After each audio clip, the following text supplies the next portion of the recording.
नमस्ते, राधे राधे, जय श्री कृष्णा। कैसे हैं आप लोग?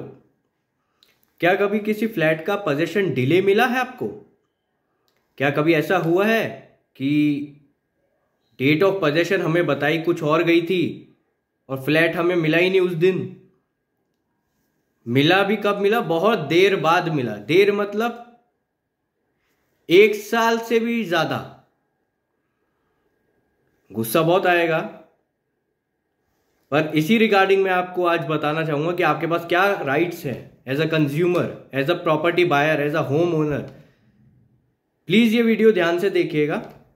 इस वीडियो के बाद आपको ये मालूम होगा कि as a property owner, property buyer, home buyer, आपके पास क्या राइट्स है। अगर आपको प्रॉपर्टी, प्लाट, अपार्टमेंट या फ्लैट देरी से मिलता है, जो डेट बताई गई थी पोजीशन की उसके बाद मिलता है और बहुत देर बाद मिलता है, तो आपको क्या राइट्स हैं।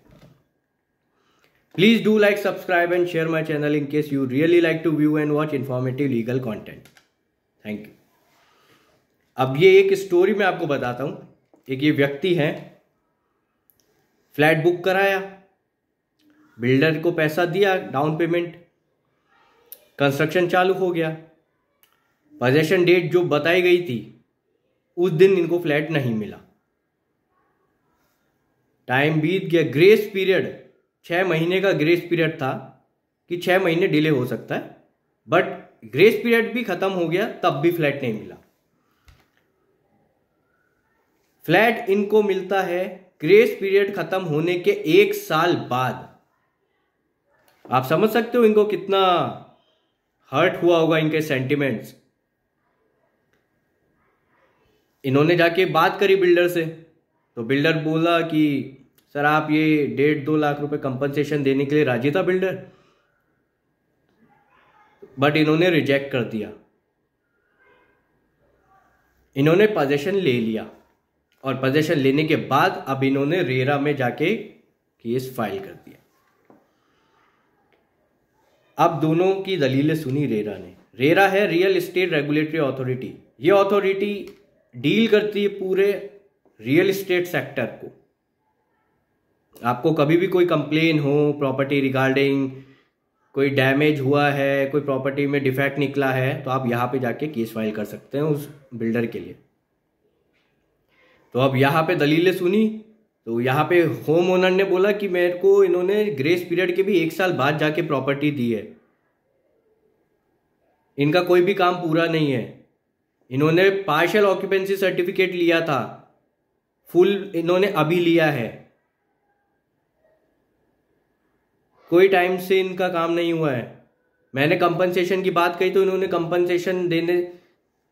कंपनसेशन जो ऑफर करा वो मैंने रिजेक्ट कर दिया। सामने वाली पार्टी ने अब अपनी दलीलें रखी। सामने वाली पार्टी के लॉयर ने बोला कि सर क्योंकि कोविड आ गया था तो हमें डिले हो गया, वर्कफोर्स नहीं थी, इस कारण से सारा काम डिले हुआ। इसी के रिप्लाई में उन्होंने भी बोला, जो होम ओनर थे, कि सर कोविड था तब मैंने अपनी इंस्टॉलमेंट भी तो दी, तो ये राइट बिल्डर के पास कैसे आ जाता कि वो डिफॉल्ट कर रहे। मैं भी तो अपनी टाइमली, मैं हर महीने में अपनी किस्तें दे रहा था।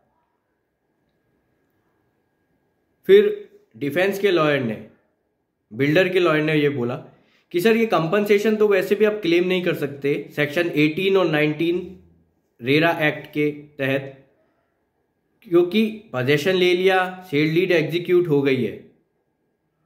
As per agreement of cell ये आप कंपनसेशन क्लेम नहीं कर सकते हैं, क्योंकि कॉन्ट्रेक्चुअल ऑब्लिगेशन खत्म हो गई है, सेल डीड एग्जीक्यूट हो गई, पोजीशन मिल गया।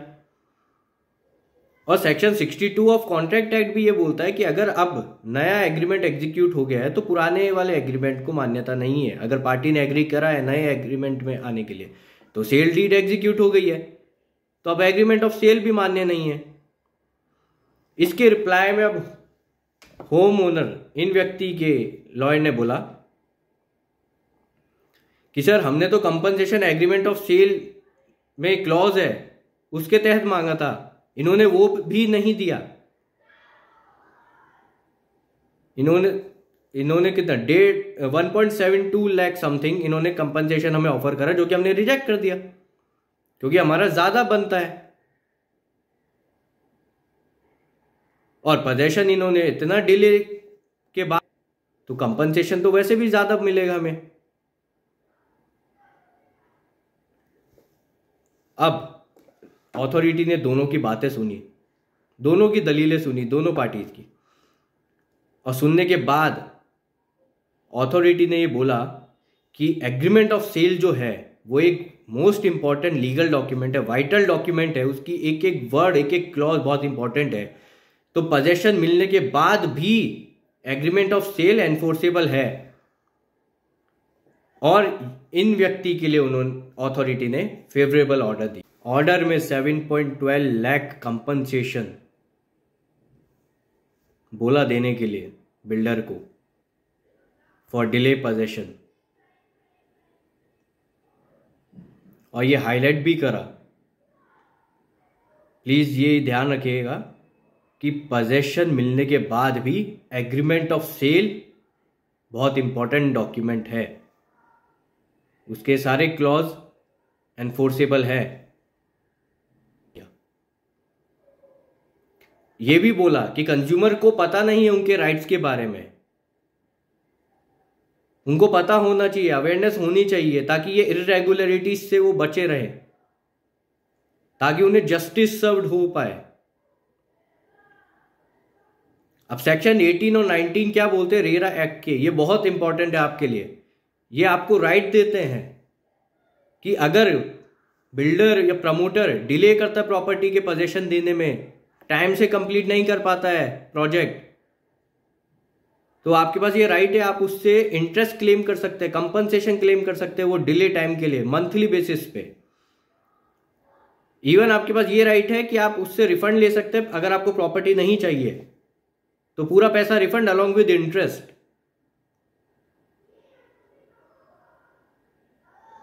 उम्मीद है ये सब जान के आपको आपके अधिकारों के बारे में पता लगा होगा और आप सतर्क रहेंगे, सावधान रहेंगे। तो ऐसे कभी भी कोई किसी के साथ होता है तो आप प्लीज आप ये वीडियो शेयर कीजिए, ताकि उन सबको पता हो कि डिलेड पोजेशन के केस में क्या अधिकार है, क्या राइट्स है उनके पास। अपना वकील खुद बनिए। नमस्ते।